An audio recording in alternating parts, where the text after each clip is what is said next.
You're watching the 10 o'clock news.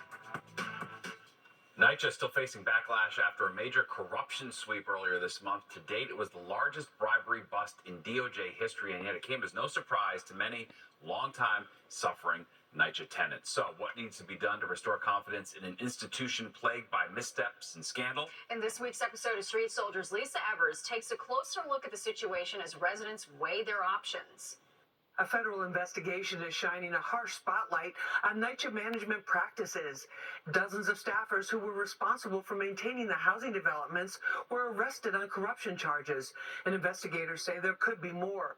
With a federal monitor trying to hold the troubled agency accountable, many residents are still dealing with basic challenges like flooding and a lack of services.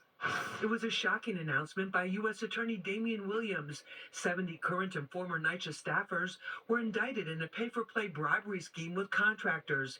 Williams says the schemes were active for more than a decade in over 100 developments. One of those developments was the Frederick Douglass houses on the Upper West Side. A former superintendent was one of those charged. Resident Association President Carmen Quinones says the person arrested left the post in 2021. And while there are almost daily problems for her residents, like flooding and no heat, at least now the new person is more responsive. We have a new supervisor, and we have new people here. So, we're working towards getting things done.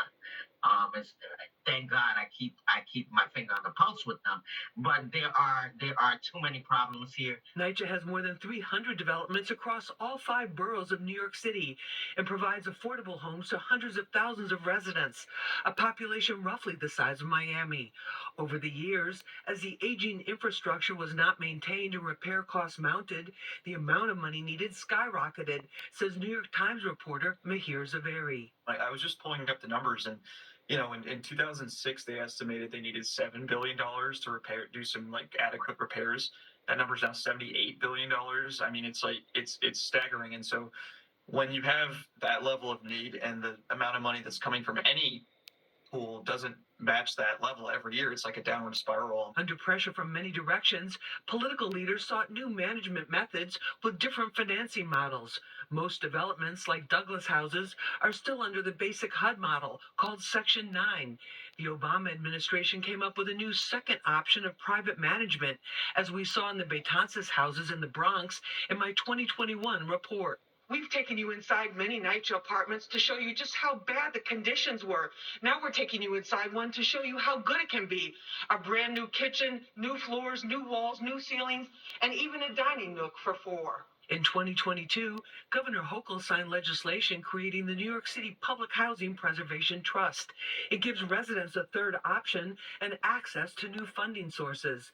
I asked the mayor if this was true. Mr. Mayor, what about the money to do all of this? Is the money going to be there for the residents? Yes, it will. That's the purpose of the trust. It's going to release billions of dollars in capital allocation. Residents of the Nostrum houses in Sheepshead Bay became the first development to vote on their management choice, and they went for the Preservation Trust, also known as PACT. I felt like every tenant had a right to have another public option. We take a deep dive into the complex challenges facing NYCHA, especially for residents, on the next episode of Street Soldiers. I hope you'll join us Friday night, right after the 10 o'clock news. I'm Lisa Evers, Fox 5 News. Calls for